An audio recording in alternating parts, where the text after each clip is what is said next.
नमस्ते friends, आज आपण उन्हाळी वाळवणातील सर्वात सोपी आणि चविष्ट अशी साबुदाणा चकली रेसिपी पाहतोय। या चकल्या खुसखुशीत आणि तेलात जाताच दुप्पट तिप्पट अशा फुलण्यासाठी साबुदाणा आणि बटाट्याचे अगदी परफेक्ट प्रमाण घेणं गरजेचं असतं, तरच आपल्या चकल्या इथे खुसखुशीत बनून तयार होतात।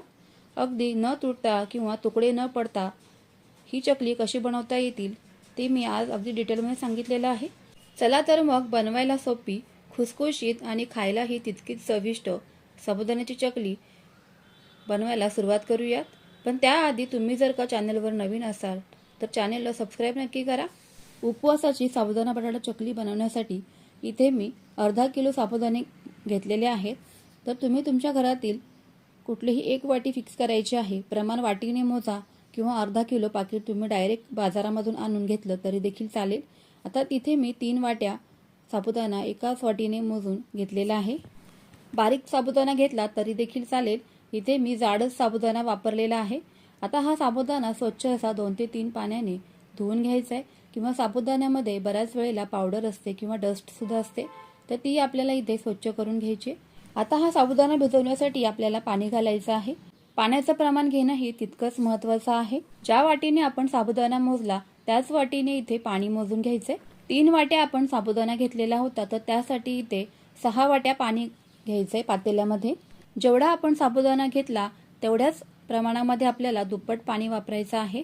मग तुम्ही इथे ग्लासने प्रमाण मोजा, वाटीने मोजा किंवा कपाने मोजा। पाणी अगदी कडकडीत गरम करून घ्यायचंय आणि उकळलेलं पाणी हे लगेच साबुदाण्यामध्ये घालून घ्यायचंय। साबुदाणा भिजवण्याची ही अगदी सोपी पद्धत आहे, नाहीतर मग साबुदाणा भिजवायचा आणि नंतर मग तो शिजवायचा, या प्रोसेसमध्ये भरपूर वेळ जातो। पूर्णपणे हे पाणी साबुदाण्यामध्ये असं मिक्स करून घ्यायचंय। साबुदाणा भिजण्यासाठी कमीत कमी 7 ते 8 तास लागतात, तर त्यासाठी साबुदाण्याची चकली जर का तुम्ही सकाळी बनवणार असाल तर रात्रभर हा साबुदाणा तुम्हाला इथे भिजवून घ्यायचा आहे। सकाळी साबुदाणा चकली बनवण्यासाठी इथे मी अर्धा किलो बटाटे उकडून घेतलेले आहेत।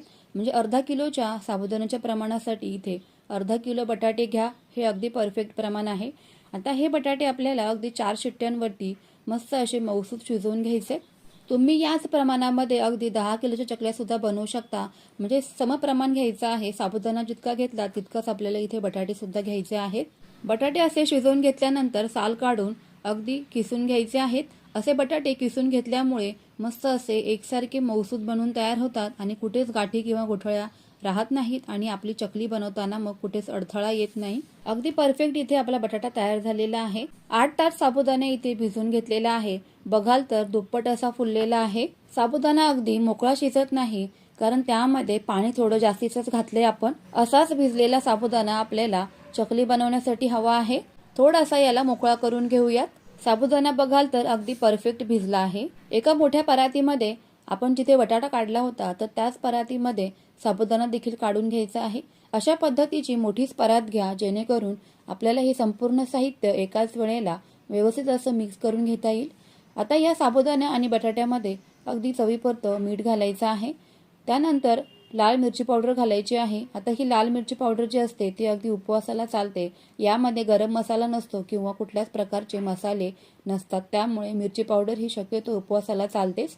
तुम्हाला जर का अशी लाल मिरची पावडर घालायची नसेल तर त्याऐवजी तुम्ही इथे हिरव्या मिरच्या घातल्या तरी देखील चालेल। मिक्स करत असताना बटाटा आणि साबुदाणा अगदी हाताने कुस्करून घ्यायचा, एकजीव करून घ्यायचा आहे। उपवासाची साबुदाणा बटाटा चकली बनवण्याची ही सर्वात सोपी पद्धत आहे। तुम्ही जर का पहिल्यांदा जरी ही चकली बनवताय तरी ही अगदी परफेक्ट बनवून तयार होईल। 5 ते 6 मिनिटं पूर्णपणे हे पीठ असं एकजीव करून घ्यायचं आहे, आणि त्यानंतर तांब्याने किंवा ग्लासने हे जे साबुदाणे आहेत ते अशा पद्धतीने रगडून याची बारीक असे हे साबुदाणे कुस्करून घ्यायचे। साबुदाण्याचे हे जे कण आहेत ते थोडेसे जाडसर दिसत आहेत, त्यामुळे चकली इथे तुटू शकते किंवा तुकडे पडू शकतात, तर त्यासाठी हे साबुदाणे आपल्याला अशा पद्धतीने क्रश करून घ्यायचे। साबुदाणा जर कुठे जाडसर राहिला असेल किंवा बटाट्याचे जर का काही तुकडे वगैरे राहिले असेल तर ते सुद्धा अशा पद्धतीने अगदी बारीक स्मॅश होऊन जातात। त्यानंतर आता आपल्याला इथे साचा घ्यायचा आहे आणि अशा पद्धतीचा आपल्याला चकलीचा साचा इथे वापरायचा आहे। आता जी काटेरी बाजू असते ती आपल्याला आतल्या बाजूने करायची आहे, आणि अशा पद्धतीने हे साचा आपल्याला अगदी पॅक करून घ्यायचा आहे किंवा व्यवस्थित असा बंद करून घ्यायचा आहे। आणि त्यानंतर चमच्याच्या मदतीने हे जे आपण मिश्रण बनवलेलं तर ते मिश्रण या साच्यामध्ये घालून घ्यायचं आहे। साच्याला इथे तेल वगैरे लावण्याची आवश्यकता नाहीये, कारण काही दिवसांनी काय होतं की तेलाचा वास या वाळवणाला लागतो आणि लगेचच वाळवण हे खराब होऊन जातं. त्यामुळे शक्यतो तेलाचा वापर करूच नका. आता अशा पद्धतीने पूर्णपणे हे सारण यामध्ये भरून झाल्यानंतर साचा आपल्याला बंद करून घ्यायचा आहे अगदी व्यवस्थित आणि लगेचच इथे चकल्या पाडायला घेऊयात. तर तुम्ही बघू शकताय अगदी मस्त अशा चकल्या इथे पडत आहेत. चकली बनवताना खूप मोठ्या आकारात बनवायची नाही, लहान आकारामध्येच बनवायची, म्हणजे त्या लवकर आणि व्यवस्थित सुकल्या जातात. चकली बनवताना जर का तुकडे पडत असतील तर हे सर्व मिश्रण जे आहे ना ते मिक्सरमध्ये एकदा फिरवून घ्या, म्हणजे संपूर्ण मिश्रण एकजीव होईल आणि त्याचे तुकडे वगैरे पडणार नाहीत. असं केल्यामुळे पीठ अगदी मिळून येतं आणि जरा सुद्धा तुकडे वगैरे पडत नाहीत किंवा चिरत देखील नाहीत. सगळ्या चकल्या इथे बनवून घेतल्या. आता ह्या चकल्या सुकवण्यासाठी 2 दिवस तरी द्यायचे आहेत, कारण पापड वाळायला खूप कमी वेळ लागतो, पण ह्या चकल्या जाडसर असल्यामुळे त्या वाळण्यासाठी पुरेसा वेळ द्यायचा आहे आणि कडकडीत उन्हामध्ये मस्त अशा या चकल्या 2 दिवस तरी वाळवून घ्यायच्या आहेत. वाळवणीचे असे हे पदार्थ 2 ते 3 दिवस अगदी कडकडीत उन्हामध्ये वाळवून घेतल्यामुळे अगदी वर्ष ते 2 वर्ष हवाबंद डब्यामध्ये आरामशीर टिकतात आणि असं केल्यामुळे हे वाळवणाचे पदार्थ जराही खराब होत नाहीत. 2 दिवस उन्हामध्ये वाळवल्यानंतर रंग बघू शकता तुम्ही, अगदी मस्त असा चकलीला आलेला आहे. चकल्या तर बघा अगदी मस्त अशा गोल बनून तयार झालेल्या आहेत, तुकडे वगैरे पडले नाहीयेत. अगदी परफेक्ट अशा चकल्या आपल्या इथे बनवून तयार झालेल्या आहेत. आता लगेचच ह्या चकल्या कडकडीत उन्हामधून वाळवल्यानंतर घरातल्या थंड वातावरणामध्ये म्हणजे नॉर्मल टेम्परेचरला थंड करून घ्यायच्या आहेत. ते तुम्ही बघू शकताय मस्त अशा चकल्या इथे आपल्या वाळलेल्या आहेत. तर लगेच तळूनही बघूया. त्यासाठी इथे तेल मध्यम गरम करून घ्यायचं आणि लगेचच या चकल्या तेलामध्ये सोडून घ्यायच्या आहेत.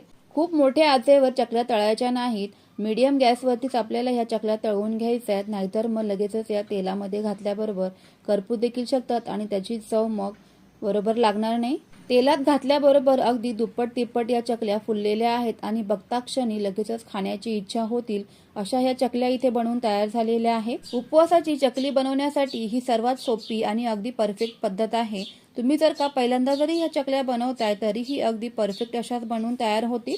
काही चकल्या आपण इथे तळून घेतलेल्या आहेत, आकार तर तुम्ही बघू शकताय. अगदी दुप्पट तिप्पट अशा या चकल्या मस्त अशा खुसखुशीत बनवून तयार झालेल्या आहेत. आजची ही रेसिपी कशी वाटली तुम्हाला कमेंट्समध्ये नक्की कळवा.